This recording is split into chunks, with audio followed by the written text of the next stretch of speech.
Hey, what's up guys, HYDRA453 here and welcome back to another video on my channel. In today's video we'll be doing a quick review of the G-Wolf's Hati-S. So we've got the red edition here, not the Stardust edition, mainly because the Stardust is, quite a bit more expensive, and I also don't really like having the holes on the side of the mouse. We'll pretty much just be doing a review of the shape and that sort of stuff, and then we'll be doing a comparison to the Viper Mini, which is another very similar mouse in terms of the weight and the shape. So hopefully it'll be a pretty interesting comparison and review.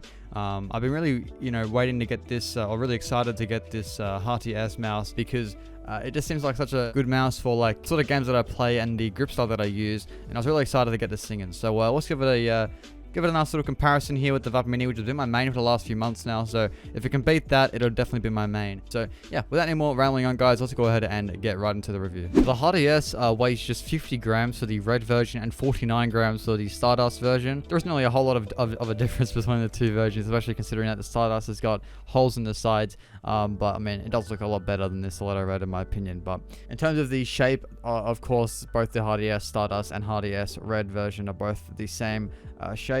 It's just the weight that is the difference. Now the Hati-S comes in at 61 millimeters wide, 113 millimeters long, and 40 millimeters in height. So it's kind of an interesting shape. It's definitely designed for claw grip when you look at those specs. So it 100% feels like it's designed for it too. Now the Viper Mini, on the other hand, which is another very similar small mouse, comes in at 61 grams, is 53.5 millimeters wide, 118.3 millimeters long, and 38.3 millimeters tall. So, or height, sorry, or high, whatever you want to say. This mouse is definitely a lot safer. Obviously you can still do claw grips with this mouse, which I've been using this mouse as my main for the last few months now, and I can claw grip this mouse fine. But the extra height and the extra width on the Hati-S make claw grip a lot more of a comfortable grip to use, compared to the Viper Mini, where it felt a little bit too narrow for me, and the height also didn't really fill up my palm toward the back when I'm claw gripping like this. So I have to sort of have my palm angled a bit lower compared to on this one as well. Alright, let's talk about some of the other differences now between these two mice, aside from the shape and the weight.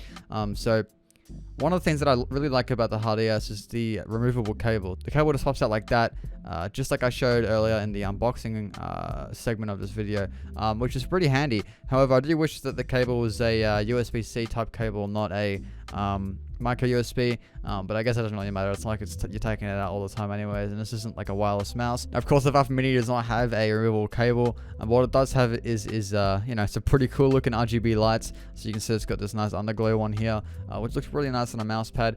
But it's just lights. It does not make you play any better. It just looks nice, and I'd definitely rather have no lights on this mouse if it meant that it would be lighter. But I mean, it's just a nice feature that I guess some people would like and some people don't really care about. But I thought I'd mention it anyways. The clicks on these mice are actually quite a lot different from each other. Now the Hati-S has like pretty crispy tactile feeling clicks, but there is a bit more of a hollow sort of feeling compared to that of the Viper Minis. Viper Minis got very the clicks just feel deliberate, and a lot more like tight and more I don't know how I would describe it, but it's just a bit more tactile feeling, I guess, compared to the Hati-S. Now that's not saying that the Hati-S clicks are bad by any means. They're totally fine and definitely good for gaming, but it's just a lot more of a different feeling click than the Viper Mini's clicks. Now on the Hati-S, I noticed that the side buttons are the left and the right side button are both kind of different feeling. This could just be my copy, but the left side button feels a bit like it feels normal. I don't know, this is like a normal side button that's a bit clicky. It's very similar to the normal clicks, but the right side button feels a bit more mushy. It's got a lot more post travel after clicking it. So after you feel that little click, it's a little bit of post travel as well. So yeah, I mean, it's similar to you could describe it like a mushy feeling like in the EC series, but obviously not as dramatic as those side buttons and those mice from Zally. But it's got that similar sort of feeling, which isn't like, it's not like a horrible feeling, but it'd definitely be better if it was just a normal click like on the Viper Minis. Now the scrolls on his mouse are actually pretty similar. The Viper Mini scroll wheel is definitely my favorite out of the two. The Hati-S's one is a little bit more rougher, but I actually kind of do like the fact that you can tell the steps a bit more easily than in the Viper Mini. But I mean, I don't really use the scroll wheel that much anyways in games. I only use it for like browsing the web and that sort of stuff. But if you're one of those weirdos who uses a scroll wheel to change your weapon in games like CS or in Valorant, then I think you'll like the scroll on the Hati-S for sure. But yeah, that's pretty much going to wrap it up for this video, guys. It's not a short review that I thought I'd do since I got this mouse and I was interested in maining it. And I will be maining this mouse for a while until I either just start, for some reason, don't like it anymore, want to go back, or if another mouse comes out that I like as well. So hope you guys enjoyed the video. If you did, be sure to leave a like and subscribe for more content just like this. And yeah, I'll see you guys in the next one. Peace out.